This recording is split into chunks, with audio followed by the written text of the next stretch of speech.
gidiyor. Ulan gitme. Bunu yıkamam istendi.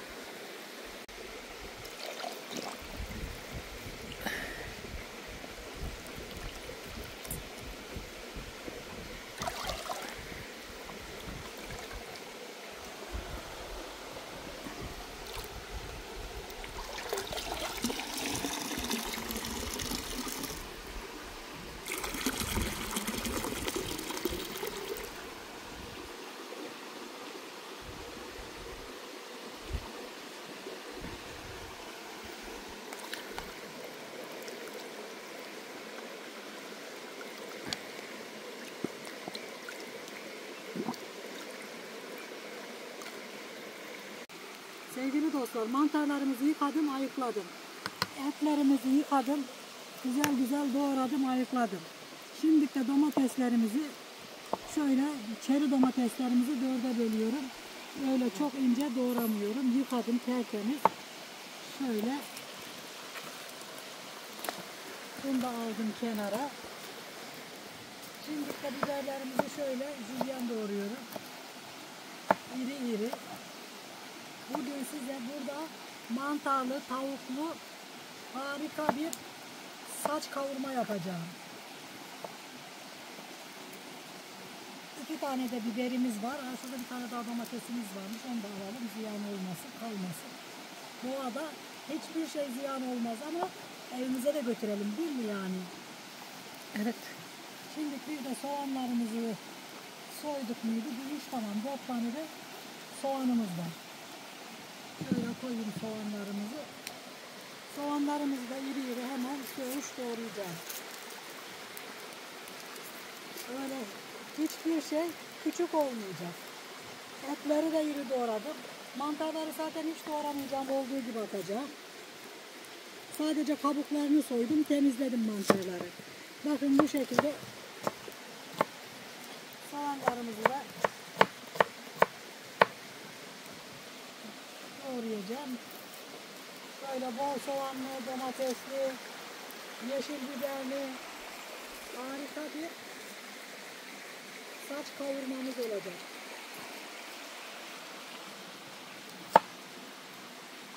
Elini kesiyordun ha. Hayır, elimi kesmiyordum. Bıçağın sesinden anladım.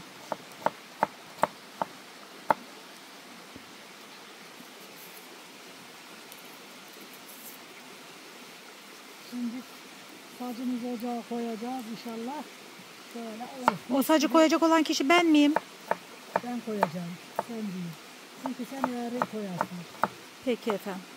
Sacı doğru koymamız gerekiyor. Beceriksiz olmak da çok güzel ha.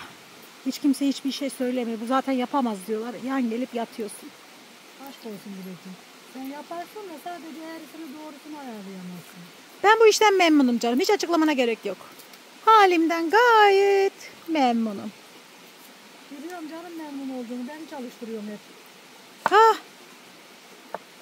Bak gerçekler açıklarım ha. Açıkla. Yan gelip yatıyorum. İşte bu kadar. Şimdi kalkma ve harekete geçme zamanı ama nasıl kalkacağız? Açım hala ha. Dilek'ciğim senin aç olduğun önemli değil de benim buradan nasıl kalkacağım çok önemli. Ben söyleyeceğim sana, merak etme.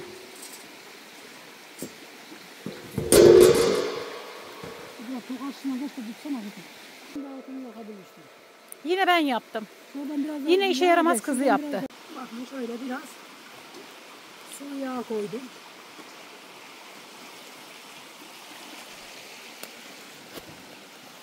Sacımızın içine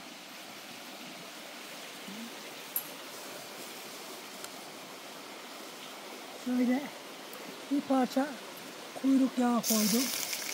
Harika lezzet verecek. Ben uzun saplı şey alıyordum ama buraya gelmiyor.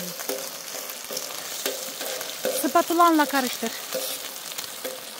Spatula bundan uzun mu ki? Evet. Buyurun. Ha, evet uzun. Benim de aklım var. Canım.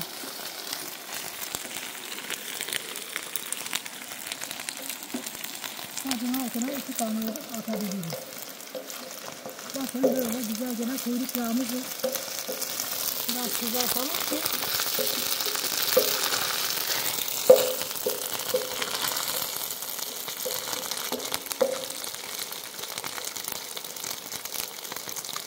oh nasıl güzel kızardılar. Aa, şu kaba atıver anne içine.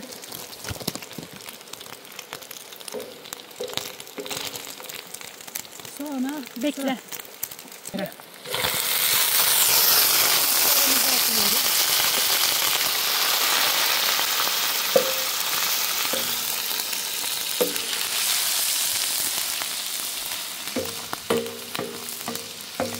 etlerimiz böyle harika bir şekilde biraz pişecek.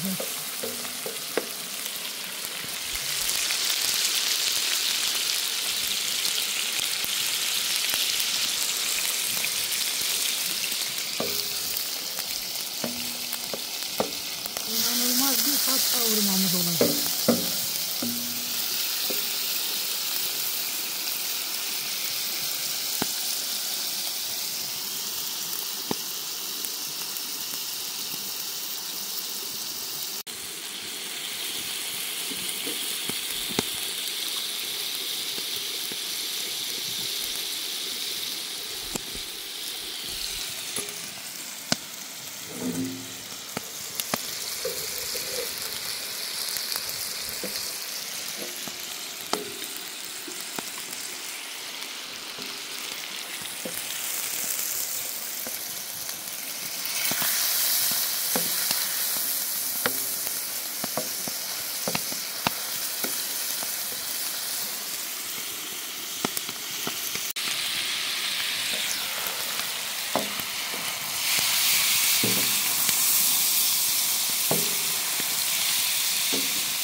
Ben yarıtlıyorum ki kolumu basın.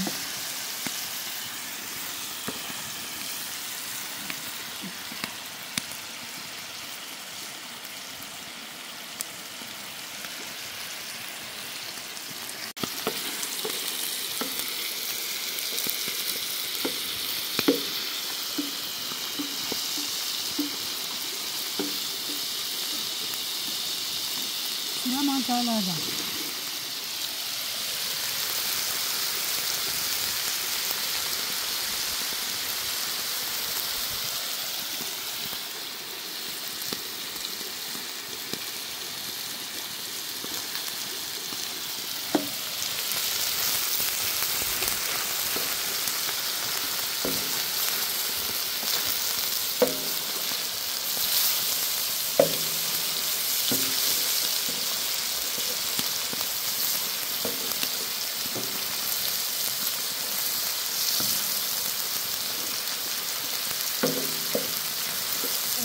Yandan tarafına kaçtırsana kızım.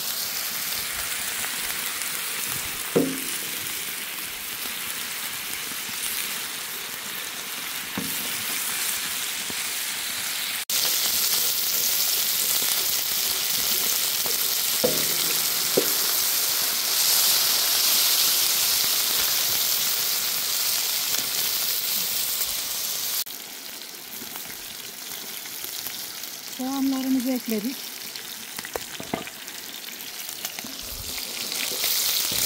Bakın nasıl güzel kızardı etler de. Mantarlar da gerçekten güzel kızardılar.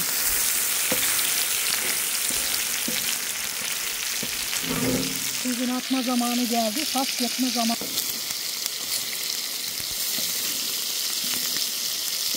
Artık baharatını, tuzunu atma zamanı geldi.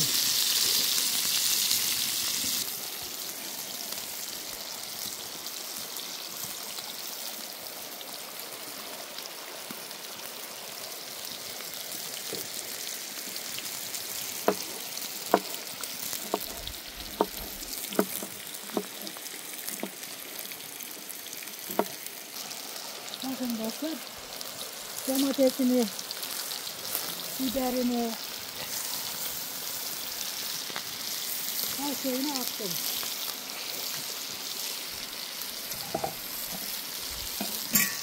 Ondan sonra üzerine şöyle tuzunu, lütfen siz kendinize göre atın tuzu.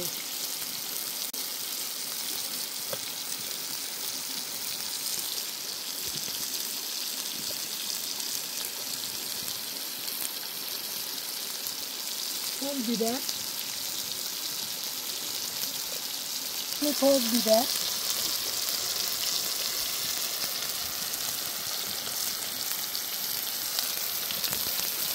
onu bir karıştıralım.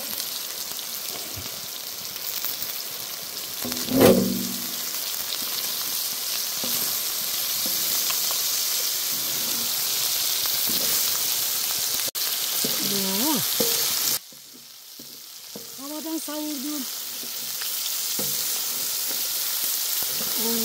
Güzel oldu. Buyurun dostlar, buyurun. Hep beraber yiyelim ağız tadıyla inşallah.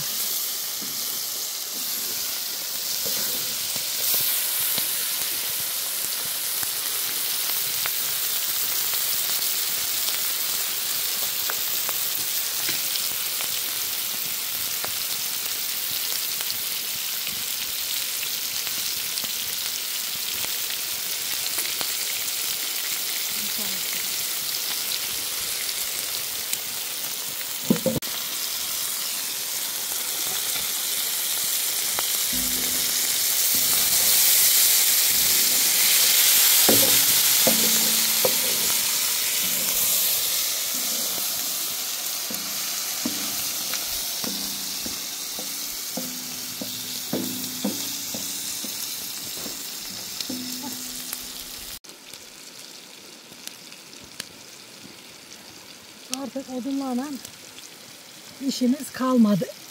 Ne yapacağız? Kaldıracağız.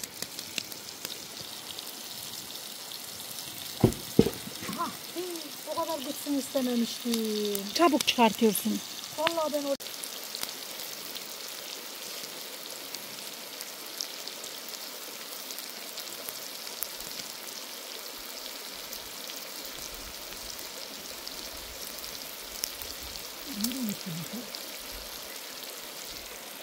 Şöyle yufkamızın arasına alıyoruz.